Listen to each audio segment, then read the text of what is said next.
کہتے ہیں ہمارا تو عقیدہ ہے الحمدللہ اللہ کا جو نیک بندہ ہے اللہ انہیں وہ طاقت عطا فرما دیتا ہے. وہ ایسی ان کی قبروں پر بھی اللہ کی رحمتوں کی بارشیں ہوتی ہیں کہ ہزاروں زندہ وہ کام نہیں کر سکتے. وہ الحمدللہ ہمارے اولیاء کرام اس دنیا سے پردہ فرمانے کے بعد وہ کام کر دیتے ہیں. الحمدللہ اللہ کی عطا سے کرتے ہیں. ہمارا عقیدہ خود سے نہیں, ہم یہ مانتے ہی نہیں.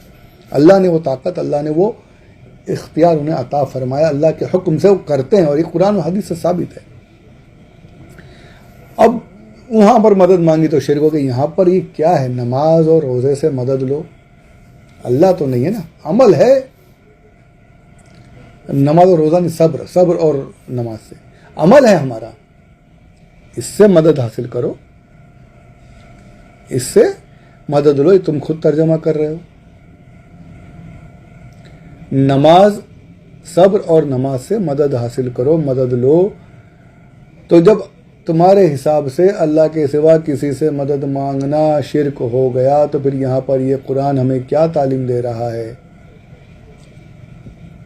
قرآن کیا سکھا رہا ہے؟ اس سے یہی پتہ چلتا ہے کہ بالکل جائز ہے اللہ کے سوا اللہ کے نیک بندوں سے, نیک اعمال سے مدد مانگنا, مدد حاصل کرنا. یہ بالکل جائز ہے, کوئی شرک نہیں ہے.